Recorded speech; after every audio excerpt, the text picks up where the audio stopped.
బులెటిన్లో బ్రేకింగ్ చూసుకున్నట్లయితే ఛత్తీస్గఢ్లో భారీ ఎన్కౌంటర్ జరిగింది. దండకారణ్యం మళ్లీ తుపాకుల మూతతో దద్దరిల్లింది. అబూజ్మడ్ అడవి ప్రాంతంలో భద్రతా దళాలు మావోయిస్టులకు మధ్య భీకర కాల్పులు జరిగాయి.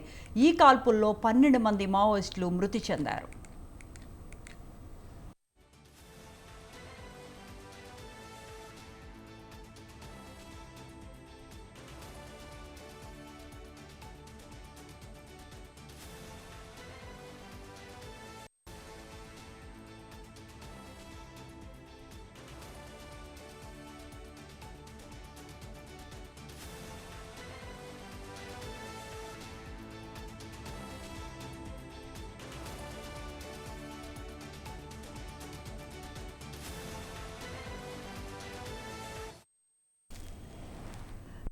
లో భారీ ఎన్కౌంటర్ జరిగింది. దండకారణ్యం మళ్లీ తుపాకుల మూతతో దద్దరిల్లింది. అబూజ్మడ్ అటవీ ప్రాంతంలో భద్రతా దళాలు మావోయిస్టులకు మధ్య భీకర కాల్పులు జరిగాయి. ఈ కాల్పుల్లో 12 మంది మావోయిస్టులు మృతి చెందారు.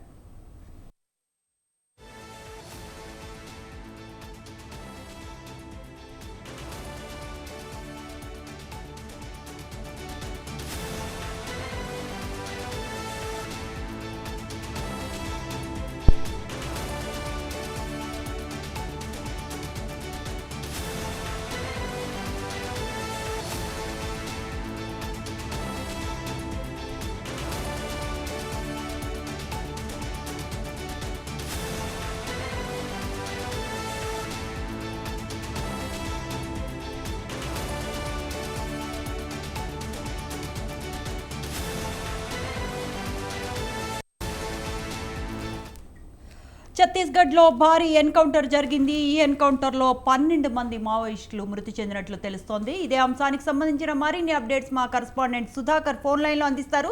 సుధాకర్, ఛత్తీస్గఢ్లో భారీ ఎన్కౌంటర్ జరిగినట్లు తెలుస్తోంది. ఇందులో 12 మంది మావోయిస్టులు మృతి చెందినట్లు కూడా అర్థమవుతోంది. దీని డీటెయిల్స్ ఏంటి? గత కొద్ది రోజులను చూస్తే ఏ క్షణంలో ఏమవుతుందో, ఎప్పుడు ఎలాంటి పరిస్థితులు ఉంటాయని చెప్పి చెప్పలేని పరిస్థితిలో ఉంది ఛత్తీస్గఢ్. రాష్ట్ర వ్యాప్తంగా మొత్తం చూస్తే రోజుకు నిత్యం ఏదో ఒక ప్రాంతంలో ఇటు మావోయిస్టులకు పోలీసుల మధ్య ఎదుర్కాల్సి జరుగుతున్న ఎదుర్కాల్పులో ఎక్కువ చూస్తే మావోయిస్టులు పెద్ద ఎత్తున కూడా వారి యొక్క మరణాల సంఖ్య పెరిగిపోతుందని చెప్పుకోవచ్చు. ఈ రోజు ఉదయం 3 గంటల నుంచి తెల్లవారుజాము నుంచి మొదలు పెడితే ఇప్పటి వరకు కూడా జరిగిన ఒక ఎదుర్కాల్పులో మొత్తానికి 12 మంది మావోయిస్టులు మృతున్నట్టు తెలిసింది. అదే కాకుండా ఈ యొక్క మృతుల సంఖ్య కూడా పెరిగే అవకాశం కూడా ఉందని చెప్పి చెప్పడం జరుగుతుంది. దీంతో పాటు చూస్తే మావోయిస్టులకు ఈ నెల డిసెంబర్ 15 కేంద్ర హోంశాఖ మంత్రి అమిత్ షా బస్తర్ పర్యటన ఉంది. ఒక బస్తర్ పర్యటనకు సంబంధించి ఒక పర్యటన ముందస్తుగా ఇటు పోలీస్ బలగాలు ప్రతి క్షణం నిరంతరం అక్కడ చెక్ చేయడం జరుగుతుంది.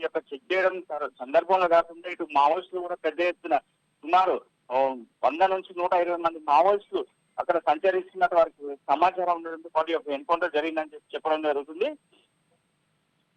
ఇదే కాకుండా చూస్తే ఈ యొక్క మావోయిస్ట్ దళాలు చురుగ్గా తిరుగుతున్నట్టు తదితర ప్రాంతాల్లో పెద్ద సంఖ్యలో నక్సల్స్ కూడా ఉన్నట్టు వారికి తెలిసిన సమాచారం అందింది. ఈ యొక్క సమాచారం ఆధారంగా 4 జిల్లాల నుండి సుమారు 1000 మంది పైగా పోలీసు సైనికులు ఆపరేషన్ కోసం తరలించడం జరుగుతుంది. దీనిలో భాగంగా చూస్తే ఈ యొక్క ఎన్కౌంటర్ జరిగిందని చెప్పడం జరుగుతుంది. ఇదే కాకుండా ఈ యొక్క ఎన్కౌంటర్లో ఇంకా మృతుల సంఖ్య పెరిగే అవకాశం కూడా ఉందని చెప్తున్నారు.